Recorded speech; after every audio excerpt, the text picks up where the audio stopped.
जो ओम नाम के जाप का कमाई है वो वहाँ त्रिकुटी पर अकाउंट करवा दिया जाएगा।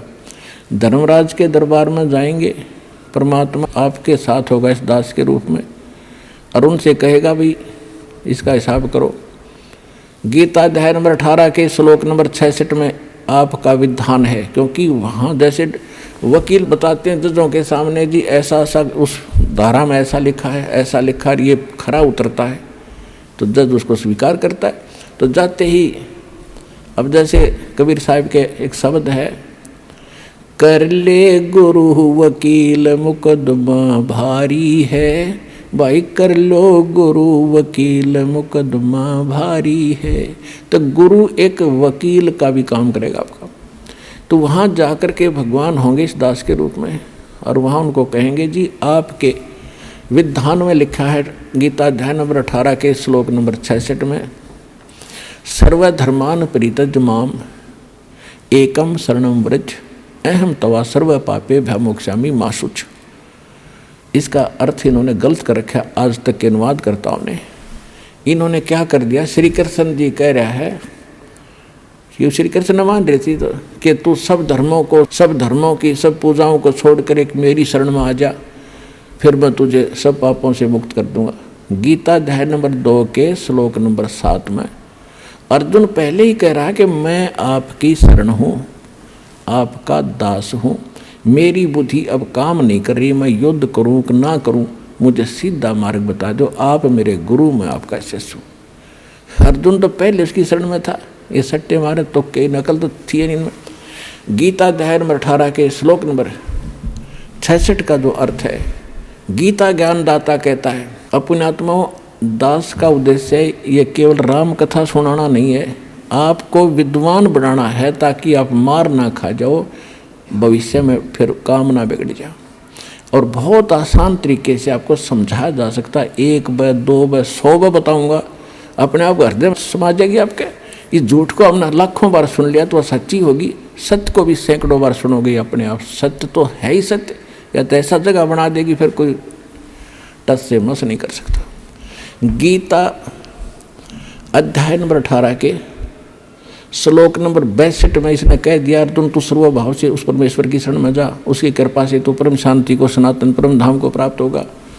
अपने विषय में 8वें अध्याय के 5 और 7 में कह दिया कि मेरी शरण में रहना है, तो मेरा 8वें अध्याय के 13वें श्लोक में मंत्र बता दिया, ओम नाम का जाप है, इसको कर, युद्ध भी कर, मेरी शरण में रहेगा तो जन्म मृत्यु तेरी भी होगी मेरी भी होगी।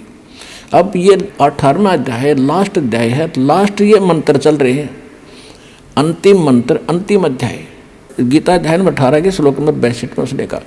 अब 63 में वो कहता है कि अर्जुन ईब तू सोच विचार कर ले, जो मैंने गुप्त से गुप्त ज्ञान आज तक किसी को नहीं बताया वो तेरे को बता दिया।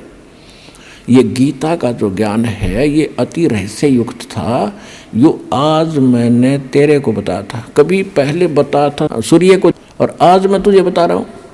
सूर्य ये आग का गोला नहीं, एक देव है अलग से, जैसे बिजली महकमे का बिजली का अफसर होते हैं, मंत्री होते हैं। तो कहता है ये गुप्त से गुप्त ज्ञान मैंने तुझे बता दिया, अब तूने जैसा अच्छा लगे वैसा कर ले।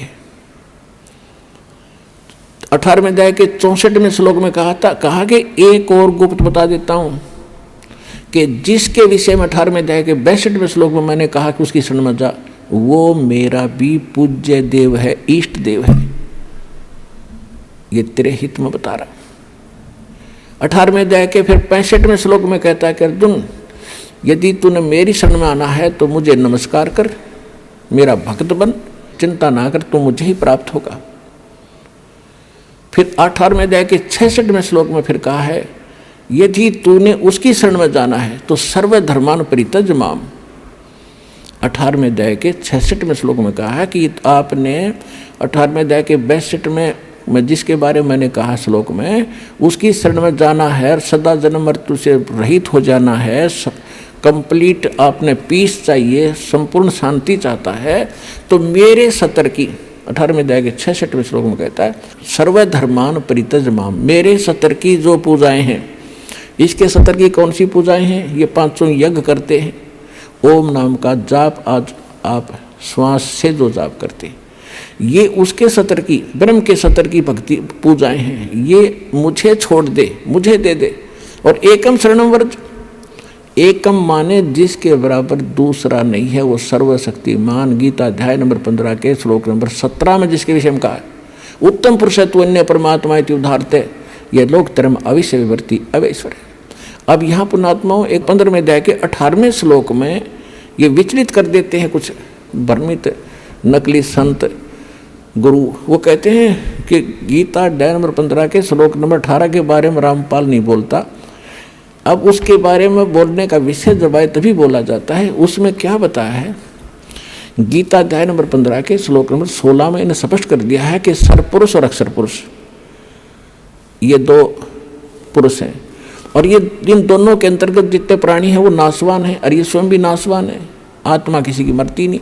उसने स्पष्ट कर दिया 15वें अध्याय के 70वें श्लोक में कि वो पुरुषोत्तम तो कोई और है, उत्तम पुरुष कहो चाहे पुरुषोत्तम कहो। अब 15वें अध्याय के 18वें श्लोक में ये कहा है कि लोक वेद के आधार से, लोक वेद माने दंत कथा सुनी सुनाई, जैसे लोक वेद हम सुना करते, रामकृष्ण ब्रह्मा विष्णु महेश के कोई माता पिता नहीं, अजरो अमर है, सर्वेश्वर हैं, सारे ब्रह्मांडों के रचने वाले हैं, फलानी पूजा कर लो, श्राद्ध निकाल लो, भूत पूजा कर लो। तो ये था लोक वेद दंत कथा जो शास्त्र प्रमाणित नहीं था। तो इसी ऐसे ज्ञान को लोक वेद कहते हैं। कबीर साहब हमें उदाहरण देते हैं कि पीछे लग गया जाऊं था मैं लोक वेद के साथ, रास्ते में सतगुरु मिल गए, दीपक दे दिया हाथ।